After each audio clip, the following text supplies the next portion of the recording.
à Pornic se cache une faïencerie historique créée il y a 60 ans. Son emblème, le célèbre bol breton avec ses 2 oreilles et son prénom peint à la main sur le côté. Né à Quimper au XVIIIe siècle dans les célèbres faïenceries de la ville, son design s'inspire des écuelles des paysans. D'année en année, le bol change d'allure, il revêt des vêtements et des couleurs différentes selon les régions. Et plus d'un demi-siècle plus tard, il remporte toujours un franc succès. 300 000 exemplaires sont vendus chaque année.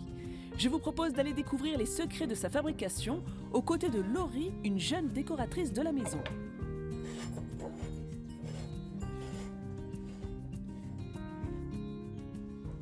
Alors là, tu es au poste de l'éponger. Le principe, c'est de tapoter, voilà, pour avoir une petite dentelle.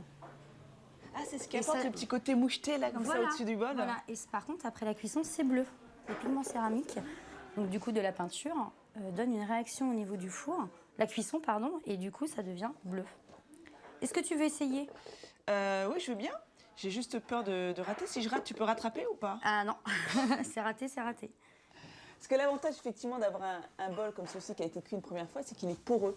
Donc, ça permet de bien absorber. Voilà, ça absorbe directement. Voilà, tu les sors un petit peu, parfait. Faut pas qu'il y en ait trop. Hein. Non, faut pas qu'il y en ait trop.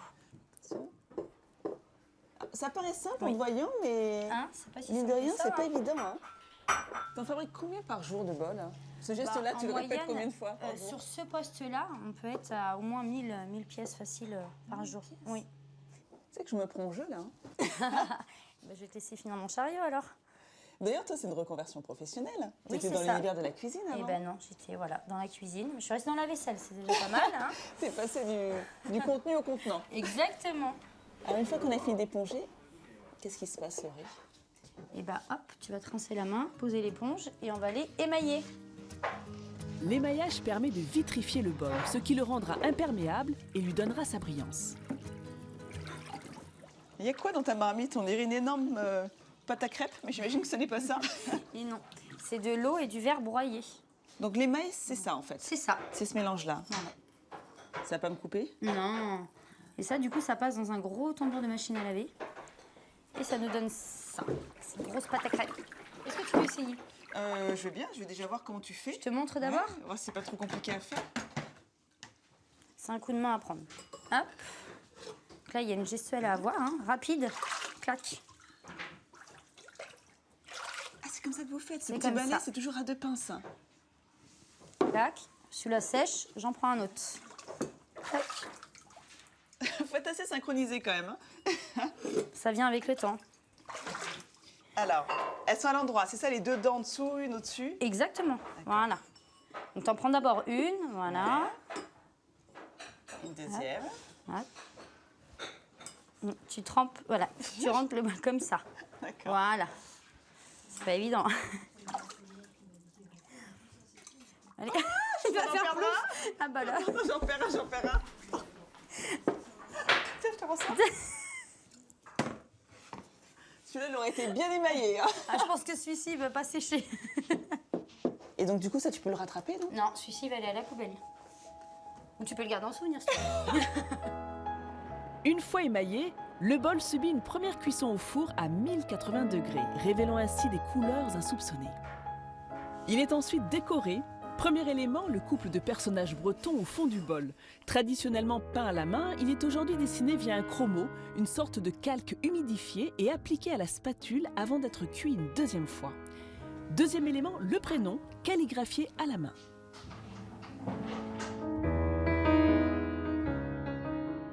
Alors là, c'est la dernière étape de décoration. On vient mettre le prénom à la demande du client. Tu fais ça à main levée? Exactement. Le but du jeu, c'est d'être centré et de rester droit. J'adore la rapidité avec laquelle tu le fais. Et oui, hein. J'imagine que c'est l'étape qui demande le plus de concentration, là. Oui. Ça demande beaucoup de concentration, surtout pour les fautes. D'ailleurs, tu as une façon quand même d'écrire tes lettres assez particulière. C'est quoi? C'est la calligraphie à la pornicaise? Oui, c'est spécifique à Pornic, à cette entreprise. Tu veux dire que toi, quand tu vois cette calligraphie, tu reconnais tout de suite d'où vient le bol? Oui, je reconnais Pornic. C'est la calligraphie de Pornic. Après, on déforme avec le temps. C'est vrai qu'à force d'écrire à la fin de la journée, on déforme un peu, mais on essaye de refaire des formations et de se corriger pour garder justement cette ligne parfaite. Qu'est-ce qu'elle a de particulier, cette calligraphie? Et ben, elle a été créée ici par un chef d'atelier à l'époque. Et puis, elle est pleine de plein et de déliés. Est-ce que tu veux que j'écrive ton prénom? Ouais. Ouais. Allez, c'est parti. T'as déjà eu des demandes farfelues? Oui, on a genre des choses bizarres. Bah, des surnoms, des choses un peu personnelles. T'as pas un exemple à nous donner? Par exemple, ronchon, réveille-toi. Est-ce que tu veux essayer? Oui. Alors, je vois que tu m'as préparé une petite feuille. Voilà, avec des lignes. C'est pour que je m'exerce, c'est ça? ABC. Ouais, non, c'est Le pas B évident à bas. quand même. Est-ce qu'il faut appuyer légèrement, fortement Non, faut pas appuyer, faut être souple.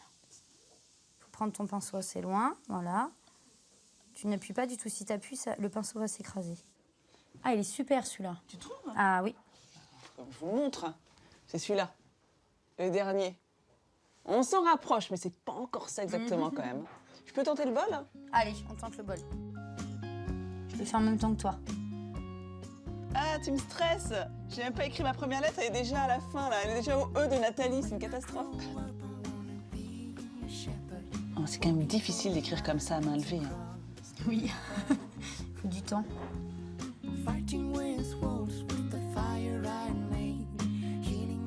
Le travail de la pro, la débutante. Bon, d'accord, c'est pas terrible, mais j'ai quand même envie d'immortaliser ce moment, donc je te donne ton bol, je prends mon travail entre les mains, Et on se prend en photo? Exactement. Ah, super. Et ça fera un bel article sur mon blog. 1, 3... Détentrice du label Entreprise du patrimoine vivant, la faïencerie marque ses bols d'un tampon attestant de sa qualité et de son origine. Un témoin de ce savoir-faire qui se transmet de génération en génération.